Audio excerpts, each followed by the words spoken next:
আমরা সত্যজিৎ রায়ের সিনেমা নিয়ে যে আলোচনা করছিলাম, এবার আমরা শেষ পর্যায়ে চলে এসেছি।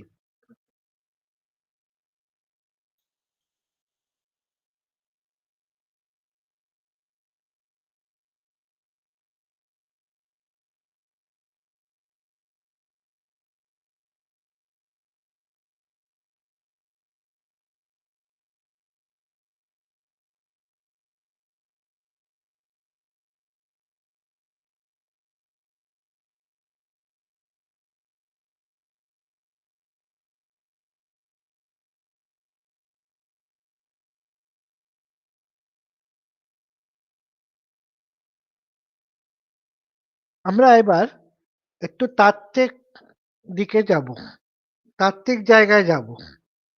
সত্যজিৎ রায়ের সিনেমা বাঙালি সংস্কৃতির ওপরই মূলত ভিত্তি করে করা, কিন্তু তার একটা সার্বজনীন তাৎপর্য রয়েছে। কুরোসাওয়া বলেছেন, যে সত্যজিৎ রায়ের সিনেমা দেখেনি সে সূর্যচন্দ্রও দেখেনি। এতটাই সত্যজিৎ রায়ের সিনেমার তাৎপর্য। সত্যজিৎ রায়ের সিনেমাকে আমরা নিওরিয়ালিস্ট সিনেমা বলতে পারি। আন্দ্রে বাজিন বলছেন, নিওরিয়ালিজম হচ্ছে is an expression of the mythic, not scientific. Mythic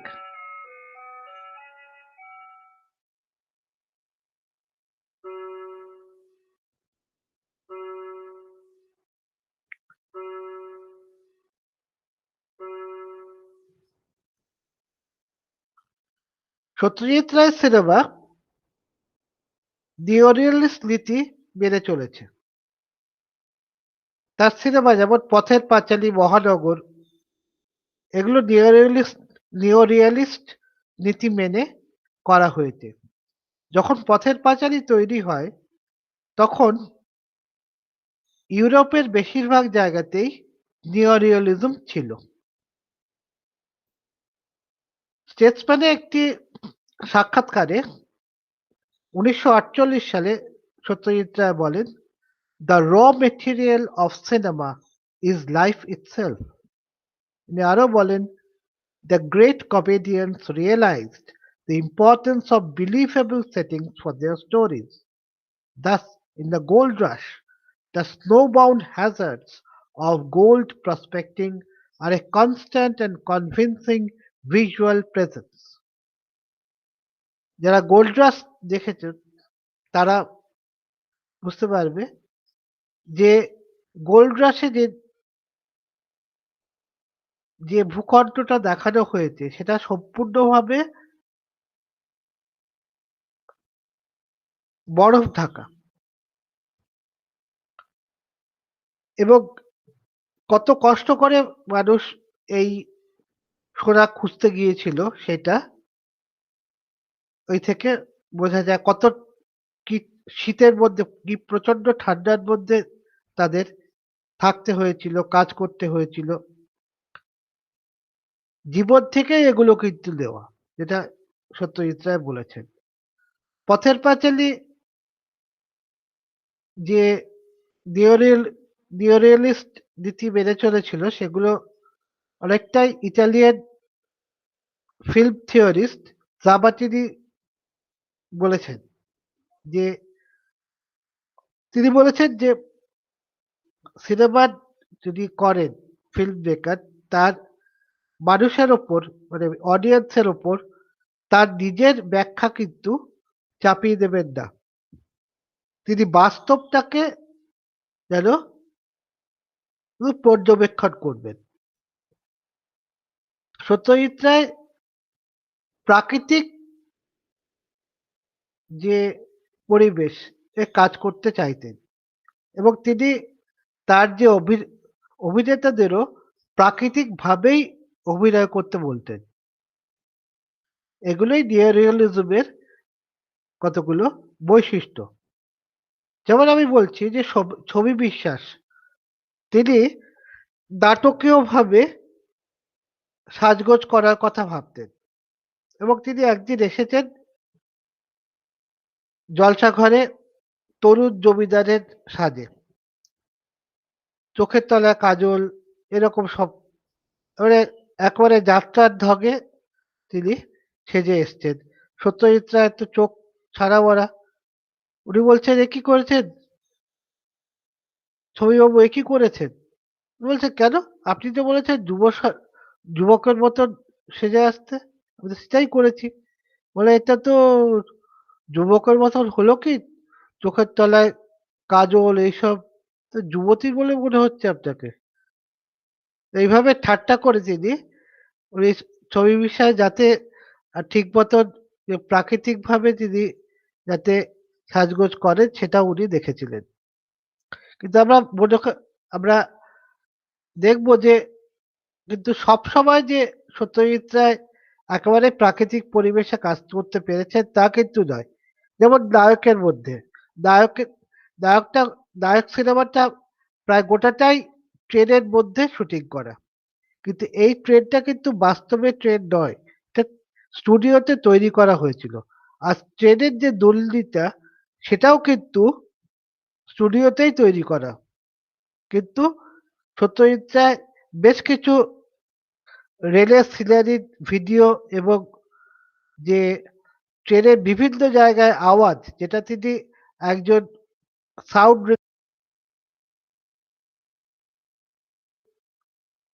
বিভিন্ন জায়গায় ট্রেনের আওয়াজ, ট্রেনের যে বাথরুমে একরকম, কম্পার্টমেন্টে একরকম, করিডোরে একরকম এসব আওয়াজ, সেই আওয়াজগুলো উনি তুলিয়ে এনেছিলেন।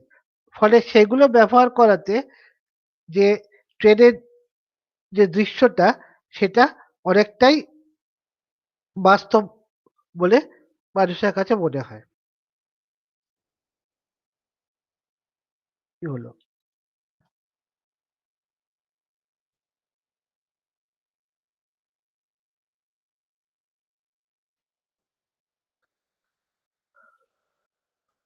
এবার আমি কয়েকটা দেখাচ্ছি যে নিওরিয়ালিজমের আমরা দেখেছি যে একটা ন্যাচারাল সেটিং এ কাজ করে, তার মানে একজন অডিয়েন্সের উপর নিজের মত না চাপিয়ে দেওয়া এবং প্যাসিভ অবজারভার অফ রিয়েলিটি, বাস্তবটাকে শুধু দেখে যাওয়া।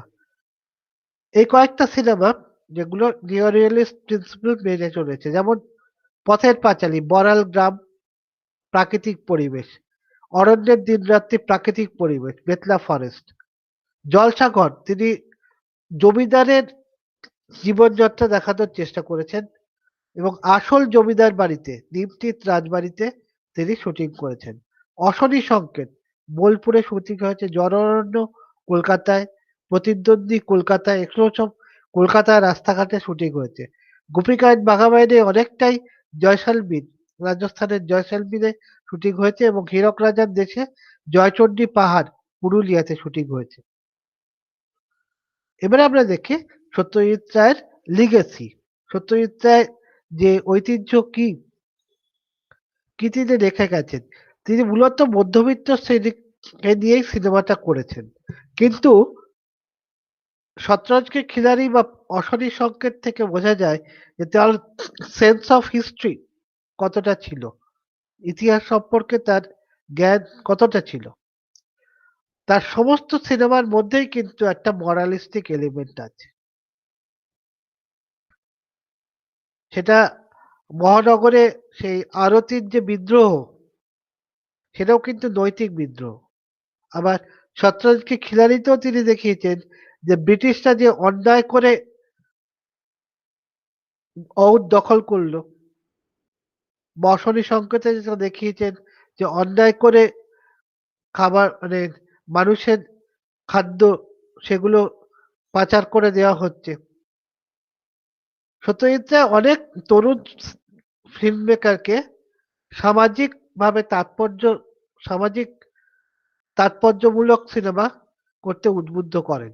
যেমন গৌতম ঘোষ, বুদ্ধদেব দাশগুপ্ত এবং বর্তমান যুগের কিছু ফিল্ম মেকারকে। সত্যজিৎ রায় শুধুমাত্র সিনেমা তৈরি করেননি, তিনি ফিল্ম স্টাডিজেও কিন্তু একাডেমিক কন্ট্রিবিউশন করেছেন, তার গবেষণাধর্মী লেখাও আছে। তিনি কিছু নিয়ম, একাডেমিক প্রিন্সিপালস সিনেমার ক্ষেত্রে তিনি করেছিলেন, যেগুলো তার সিনেমাতে তিনি প্রয়োগ করেন, এবং তিনি খুব ডিটেল পছন্দ করতেন, এবং তার কখনোই তার যে সিনেমার কোয়ালিটি, কাজের কাজের মান, তিনি কখনোই তার সে ব্যাপারে আপোষ করতেন না। তিনি তার আওয়ার ফিল্মস দেয়ার ফিল্মস বলেইছেন যে কোয়ালিটিতে কখনো তিনি কম্প্রোমাইজ করবেন না। ইট পেস টু বি আনকম্প্রোমাইজিং, এই কথাটা আওয়ার ফিল্মস দেয়ার ফিল্মসে রয়েছে। এই হচ্ছে কয়েক তার সত্যজিৎ রায় কিছু academic contribution. Our films their films, my years with Apu, বিষয় চলচ্চিত্র, একেই বলে শুটিং। সত্যজিৎ রায় অনেকের কাছে রিসার্চ সাবজেক্ট ছিলেন, যেমন অ্যান্ড্রু রবিনসন, মারি সেটন, অমিতাভ নাগ। আমরা জানি যে সত্যজিৎ রায়কে দিয়ে আরো অনেক জায়গায় চর্চা হয়েছে, যেমন বাংলাদেশে চিটাগংয়ে তিনি, সেখানে সত্যজিৎ চর্চা কেন্দ্র হয়েছে, এবং তারা তাদের একটা জার্নাল, তাদের মুখপাত্র সত্যজিৎ চর্চা।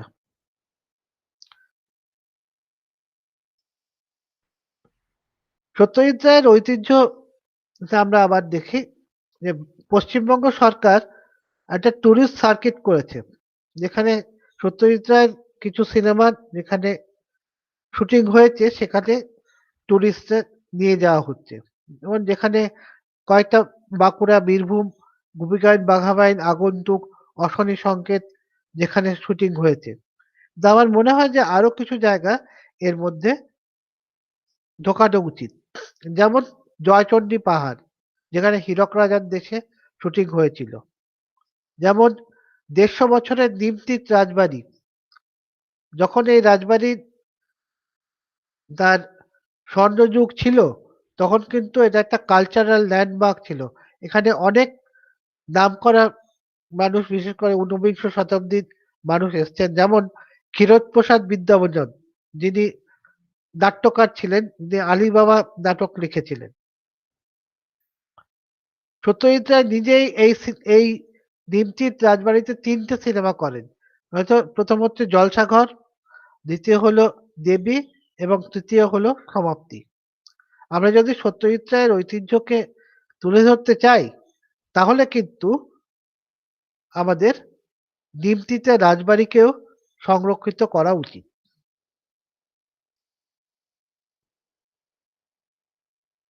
আরেকটা জায়গা যেখানে সত্যজিৎ রায়, যেখানে আমাদের যাওয়া উচিত, সেটা হচ্ছে বড়াল গ্রাম, যেখানে পথের পাঁচালীর শুটিং হয়েছিল, এবং কিন্তু অপু দুর্গার বাড়িকে এখন আর চেনা যাবে না, কারণ এটা সম্পূর্ণ সারানো হয়ে গেছে। বড়ালের মানুষের কাছে সত্যজিৎ ঘরের ছেলে ছিল, ওখানে মানুষ অনেকে দাওয়ায় বসে আড্ডা মারতেন, তারপরে অনেকের মুড়ি খেতেন, এরকম আর কি। এবং শুধু তাই নয়, বড়ালের মানুষকেও উনি তার সিনেমাতে কাজ দিয়েছিলেন, তো তার সম্মানে বড়ালের মানুষ একটি বাস্ট করেছেন। এবারে আমরা দেখি যে ২১ শতকের যে ফিল্ম মেকার যারা, তাদের ওপর সত্যজিৎ রায় কি প্রভাব পড়েছে। ২১ শতকে আমরা দেখেছি যে অটোগ্রাফ এবং অপুর পাঁচালী, এই দুটো কিন্তু সরাসরি সত্যজিৎ রায় দ্বারা প্রভাবিত। অপুর পাঁচালী, সেটা অপুর যিনি, যে ভদ্রলোক ছেলেবেলায় অপু সেজেছিল, সেই সুবীর বন্দ্যোপাধ্যায়, তার জীবনের সঙ্গে তার জীবনের সঙ্গে অপুর ট্রিলজির একটা তুলনামূলক আলোচনা হয়। যেমন বলছি, যেমন অপুর সংসারে সিনেমাতে তার স্ত্রী অপর্ণা মারা যায়। সুবীর ব্যানার্জির জীবনেও কিন্তু তার স্ত্রী বিয়োগ হয়। এরকম আরো অনেক মিল আছে। এই অপুর পাঁচালীতে সুবীর ব্যানার্জির সঙ্গে অপুর। অটোগ্রাফ, আরেকটা সিনেমা হলো অটোগ্রাফ। সেটা একটা সিনেমার মধ্যে সিনেমা। এই যে অপুর পাঁচালীর কথা বলছিলাম, এটা সিলভার পিকক পেয়েছিল। তে অটোগ্রাফ সেটা সিনেমার মধ্যে সিনেমা। কিরকম না, একজন গল্পটা শুনলে বুঝতে পারবে তোমরা যে একজন নতুন ফিল্ম ডাইরেক্টর সত্যজিৎ রায় নায়কের একটা রিমেক করতে চায়। এর মধ্যে একটাই তফাৎ। তফাৎ হচ্ছে যে নায়ক ট্রেনে হয়েছিল, কিন্তু অটো এই এই যে সিনেমাটা সেটা প্লেনে তৈরি হবে, প্লেনের ভেতর তৈরি হবে। সিনেমাটা তো তো সেই ডাইরেক্টরের কথা শুনে, তার প্লটটা শুনে একজন বড় অভিনেতা সেটা সেই সিনেমাটা শুধুমাত্র অভিনয় করতে রাজি হলেন তাই নয়, সেটা প্রডিউস করতেও রাজি হলেন। অর্থাৎ সেটা সমস্ত খরচ উনি বহন করবেন। এবার এই ডিরেক্টর সে খুব উচ্চাভিলাষী, সস্তায় কিস্তিমাত করতে চায়। তো সিনেমাটা যখন শেষের পর্যায়ে, তখন সে ভাবলো এই সিনেমাটার জন্য একটা চিপ, একটা এ ধরনের পাবলিসিটি করবো কিভাবে। দা যে যে অভিনেতা যে অভিনেতা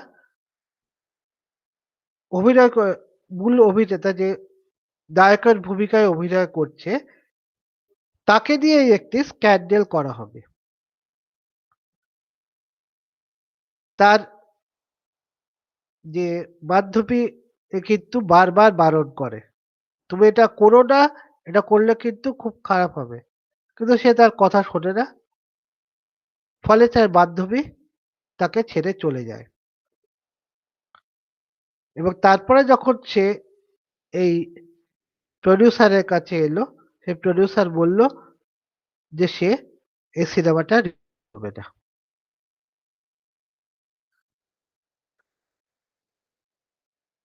সিনে- সত্যজিৎ রায়ের অনেক সিনেমার মতোই এই সিনেমাতেও কিন্তু মানুষকে, দর্শকদের একটা নৈতিক বার্তা দেয়।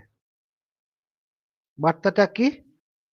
সেটা হলো যে কখনোই অনৈতিকভাবে কিছু করলে সেটা ভালো ফল হয় না। এবার আমরা শেষ করি। সত্যজিৎ রায় এক বহুমুখী প্রতিভা ছিলেন এবং অনেকেই মনে করেন যে তিনি বেঙ্গল রেনেসাঁর শেষ প্রতিভু। তিনি শেষ মানুষ, যিনি বেঙ্গল রেনেসাঁর শেষ মানুষ। আমরা দেখেছি যে সত্যজিৎ রায় সমাজতত্ত্ববিদ না হলেও তার মধ্যে, তার সিনেমার মধ্যে সমাজতাত্ত্বিক উপাদান রয়েছে। আমরা সত্যজিৎ রায়ের কতগুলো থিম, মেজর থিমসে আমরা আলোচনা করেছি। Critique of British colonialism, critique of religion, critique of modern society, analysis of childhood, analysis of gender, analysis of old age, critique of politics. এই বিষয়গুলো নিয়ে আমরা বিস্তারিত আলোচনা করেছি। তার পদ্ধতি তত্ত্বের উপর ভিত্তি করে আমরা বলতে পারি যে সত্যজিৎ রায়ের সিনেমাগুলোই নিওরিয়ালিস্ট সিনেমার একটা উদাহরণ। কিন্তু যে ধরনের তত্ত্বই আমরা মধ্যে আমরা সত্যজিৎ রায়কে ফেলি না কেন, কিন্তু সত্যজিৎ রায়ের যে মূল বৈশিষ্ট্য সেটা কিন্তু আমাদের ভোলা উচিত নয়। সেটা হচ্ছে হিউম্যানিজম বা মানবতাবাদ। তার সিনেমাতে সত্যজিৎ রায় মানুষকে পুরো মানুষ হিসেবেই, পুরো ব্যক্তিত্ব হিসেবেই তিনি দেখিয়েছেন। শুধু সাদা কালো, খারাপ ভালো তা কিন্তু নয়। যেমন সর্বজয়ার তার ভূমিকা অনেক। তার মা হিসেবে একটা ভূমিকা, একটা স্ত্রী হিসেবে ভূমিকা। তা আমরা অনেক সময় আবার দেখি যে সর্বজয়া, পথের পাঁচালীতে সর্বজয়া ইন্দির ঠাকুরের প্রতি খুব রূঢ় আচরণ করে। কিন্তু আবার অন্য জায়গায় দেখি সে খুব তার উম, তার সন্তানদের প্রতি সে খুব স্নেহশীল। আবার তার স্বামীর প্রতিও সে খুব অনুগত। সে সবসময় তার পরিবারের কল্যাণ চিন্তা করে এবং দারিদ্র্যের মধ্যেও যে পরিবারটাকে টিকিয়ে রাখার চেষ্টা করছিলেন। সত্যজিৎ রায়ের সিনেমা শুধুমাত্র যে এক একটা অতি উচ্চমানের শিল্পকর্ম শুধু তাই নয়, এগুলো সমাজ সমালোচনারও এক একটা উদাহরণ। এবং সেই জন্যই আমার মতে সেখানেই তার তার সিনেমার তাৎপর্য। তিনি যদিও সোশিওলজিস্ট ছিলেন না, কিন্তু তার লেখার মধ্যে, তার সিনেমার মধ্যে আমরা সমাজতান্ত্রিক উপাদান পাই। এই হচ্ছে কিছু রেফারেন্স যেটা তোমরা পড়তে পারো।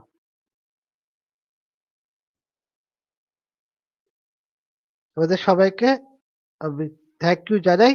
সত্যজিৎ রায়ের এই সিনেমার এই যে ছবিটি, এটি তার ডেথ পেতে তোলা। এখানেই তাকে অস্কার দিয়েছিল। অস্কার যারা যারা তার অস্কারের কর্তা তারা বুঝতে পেরেছিলেন যে উনি বোধহয় আর জীবিত হিসেবে অস্কার নিতে তিনি পারবেন না।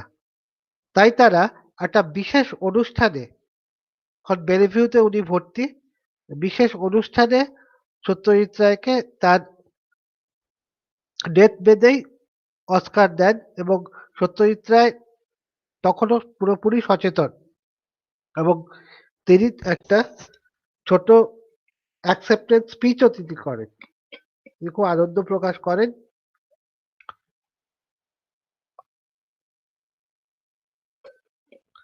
যে এই হলো সত্যজিৎ রায়ের যে সিনেমা। এখানেই আমরা শেষ করছি।